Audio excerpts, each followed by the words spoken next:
Ladies, we have got to reframe a man leaving a relationship as a good thing. This man is taking the trash out, and you don't really have to do much work. The relationship, regardless if he stays, if you convince him to stay or if he goes, is already broken. So, what is the purpose in clawing and crying and whining to keep a person here that doesn't want to be with you? So, I'm just saying that before I jump into it, but now I'm about to jump into it. This was posted in the 2X chromosomes subreddit. She says ex-husband is becoming a PeePeeBro. I feel ugly. Okay, she says basically the title. I was always the higher income earner, and he resented me for that. Once I got mid 30s, he decided to divorce me, long story, take me for half of everything, and travel to the Philippines and India. He never watched porn until before divorcing me. I found his porn history, and it featured mostly young, skinny women from third world countries. Barf. This included videos of defloration content that I never knew he could enjoy. That was not who I married. I think he craves a woman he could dominate and impress with his income and be a big boy job. I was his equal, but he said I emasculated him. I did not ever want him to feel that way, but I did. Is this what men really want? I'll never be that skinny, innocent young again, nor will I likely marry a man richer than me or any man. If men could choose, why would they want a tired single mom that has diastasis recti from 3 kids? Will I ever find love again? I feel young still at 36. I am young, but do any men even want women like me? Yes, I'm in therapy, but this is causing me a lot of stress. He gets to live some fantasy life, and I get someone, maybe? Edit. I just realized his corn history is probably what resparked my restrictive eating. I want to be super skinny again, but I just look gaunt. I really hate that women allow men's opinions, as warped as they are, to impact our sense of self, our self confidence, our esteem. I really don't like that. And I wish we could move past that. We have got to get to the point where their opinions of us do not matter. Stop thinking so highly of them. If this man, she says she has 3 kids. If this man is willing to up and leave his family and 3 kids for some other women in another country, take half of her money. He is not a quality guy to begin with. He is not somebody you should be pining away and stress eating or stress not eating, stress starving yourself for. These people are not worth it. They're not worth your time or energy or tears.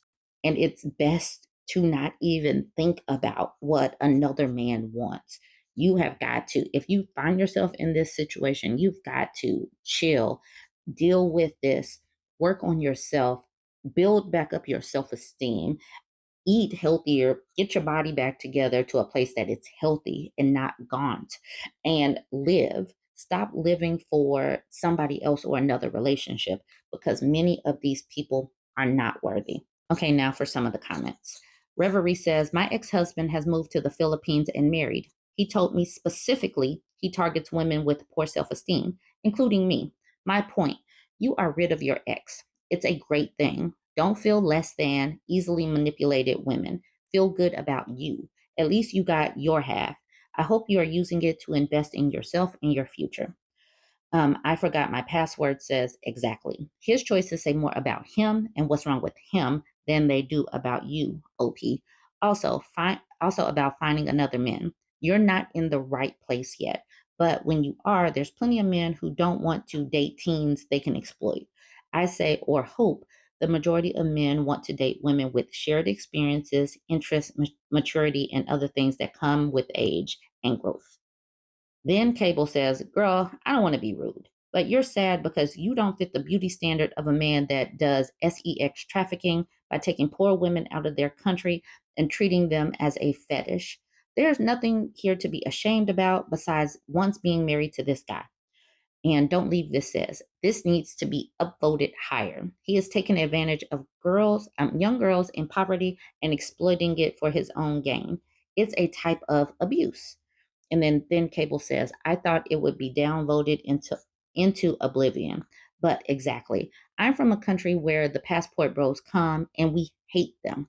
They're Fritos who are obsessed with ethnic women, turning them into maids. Why is this woman sad for not being attractive to him is a mystery. He is a Frito obsessed with B cards. That's enough said. Exactly. This person is rubbish. Why are you sad that rubbish left? So, with that, I'm going to leave that there. This dude is rubbish. Stop crying that rubbish took itself out. Be happy that you didn't have to work harder to get the rubbish to leave. You don't want your kids being around a rubbish person like this. So, be happy that he took himself out of the equation. All right, I want to know what you think. Don't forget to like, comment, and share. If you made it this far and you haven't yet subscribed, go ahead and subscribe. Got another PeePeeBro story. This man sounds light in the pockets.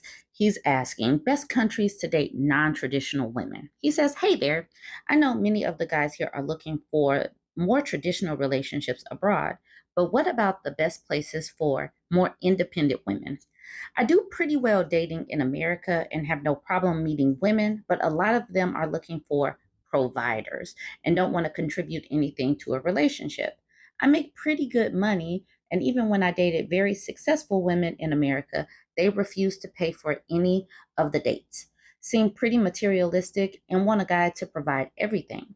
It seems they want to be independent with everything that benefits themselves. I'm very turned off by that and am looking for women who are more independent and want a genuine connection. Dating in America as a guy makes you feel like a walking ATM machine. I've heard Northern Europe or somewhere like the Netherlands is pretty good, where women contribute equally to dates and whatnot. Doesn't that sound like you can't find a pick me here? There are lots of women here who are perfectly wanting or capable of going 50-50. I hear them talk about that all the time. So I don't know what this man is talking about or who he is choosing, but let's see what some of the comments say. Rain Alert says, just don't lead with your wallet. And then the OP says, I don't. I live like a degenerate and am very frugal. It's not even about the money, to be honest. I make plenty of money where I could be a provider. It's just the principle of it, though. Dating in America is very transactional. I'm sure some of the guys love using their money to their advantage and buying dates. I'm not going to be exploited.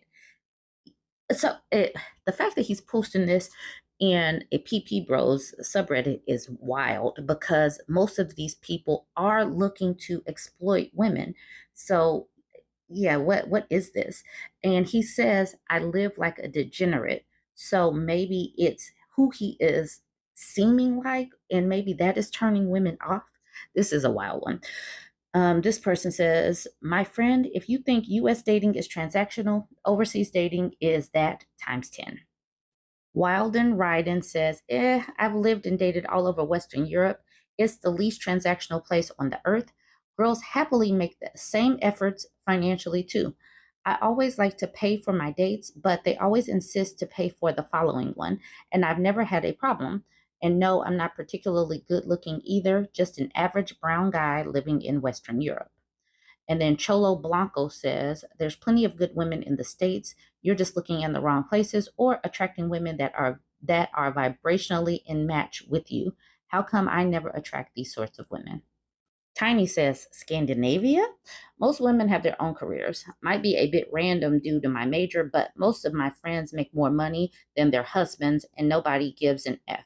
You split the check on dates. Good sex education, and apparently the highest one night stand frequency in the world. Dating is not quite a thing. We didn't have the word till recently. People just met through their friends and started hanging out. Might be because restaurants are expensive here, but going out to dinner is more something you'll do as a 1 year anniversary. It's not really that established in getting to know you stage. People will go for a walk or get a beer or whatever. Feminism has come further, and that means the idea of the man being the provider seems a bit 1950 ish. Most women are quite independent, and Social Security is good. So, two people working at Target can still afford health care free, and sending their kids to college also free. Pay gaps between different jobs aren't that wide. It pays okay to work in a supermarket, and it doesn't pay more than 2 to 3 times more to be a doctor. There's less of a difference. So that also encourages people to choose a partner based on connection and not income. Most women have college degrees, though, so they might prefer a man that also has gone to college. The average height is 6 feet, but I feel that's sort of led to height being de emphasized, maybe.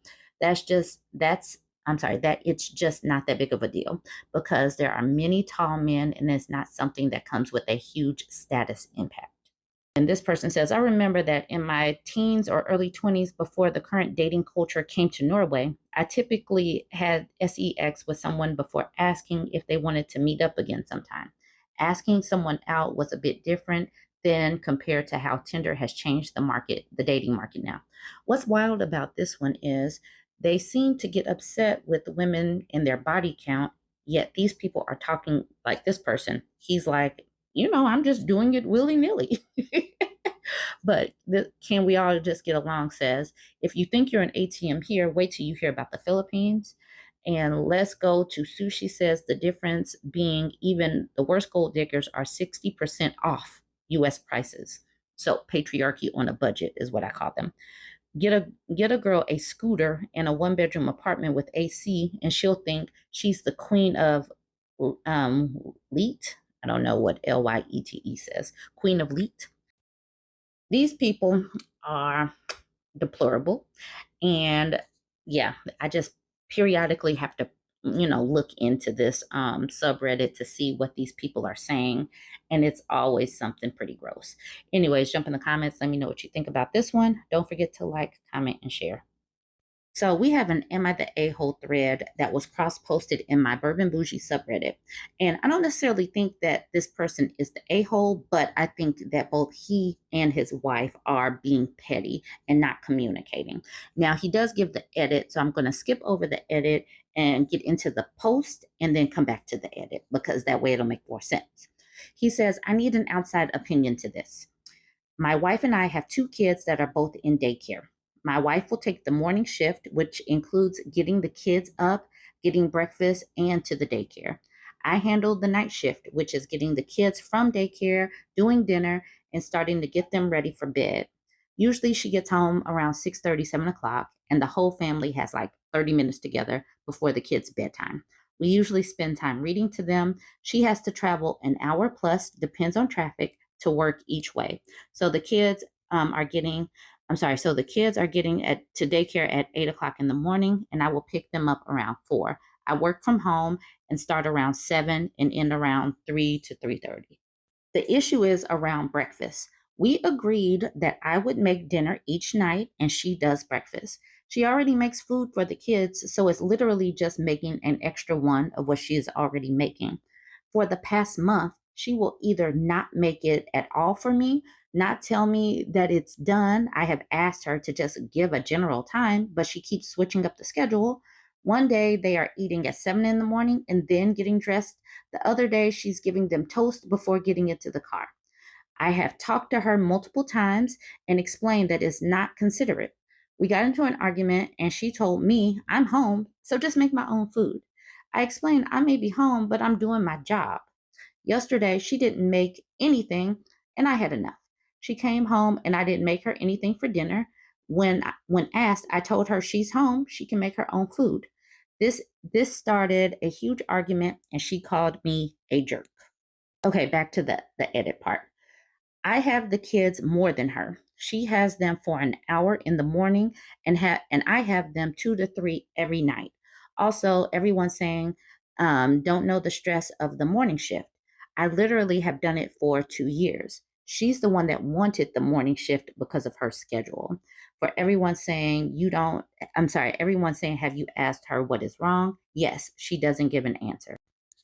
Honestly, now, after rereading this, yes, he is doing tit for tat, but she's also being quite petty and she is going back on their agreement. If she said that she would do the morning shift and making breakfast was part of the morning shift and then she dropped the ball, then that was on her. She needs to fix it or explain what is going on. Because, like he said, if you're making food, how hard is it to scramble an extra egg and leave it?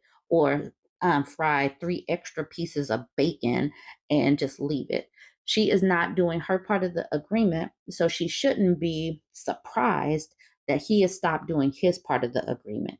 It is very transactional. They need to communicate better, but I don't think that she should be calling him a jerk, because she's showing some jerkish behavior as well. And she's not even telling him why she just stopped a month ago. I don't think it's fair on her part to be dropping the ball on their agreement. But I definitely want to know what you think. Since this was cross posted in the Bourbon Bougie subreddit and I did not go back to find the post, we're just going to do some of the comments on my Bourbon Bougie post. And I do want to hear what you guys think. Upbeat Iron says, I have ADHD, and to get myself and 2 young children ready and have breakfast made at the same time every morning would be almost a near impossible task for me. She could be experiencing something similar, and even if not, getting 2 young children ready in the morning is difficult, and he is literally home all day and she has an hour plus commute. It also sounds like he's keeping tabs on who does what and is trying to keep it even, which is petty and immature on his part. And like I said, this is the reason why they should actually communicate, because obviously it probably won't take as much time. Breakfast is easy, dinner is not. But she doesn't even have to do the dinner. She just gets to come home and be like the typical man of the situation and eat. So this is where couples gotta communicate. And yeah, this is not good. And like Sensitive Adeptness says, this is brutal. It really is brutal, because if they're both working, they're both have some kind of system, then they both got to get on board with the system. Middle class meh says they clearly had shared responsibilities and she isn't doing hers. Sounds like she's mad about something else and doesn't want to talk about it. Then Leading Sir says, agreed. This is too petty on both their parts to simply be about food. This person says the issue is immaturity on both ends. And Rainey says, this dude starts work at 7 a.m. Why does he need his wife to make him breakfast? Why didn't he make breakfast himself before he started work? Why is he demanding she stop what she is doing to bring him breakfast? She has a deadline and he is already working. Does he have any respect for his wife? It would appear that he doesn't. Techno Viking just says, I have a big duvet, says, it's a piece of toast. That is true. Breakfast is literally the easiest meal of the day. I want to know what y'all think about this one. Go ahead, join the conversation. Don't forget to like, comment, and share.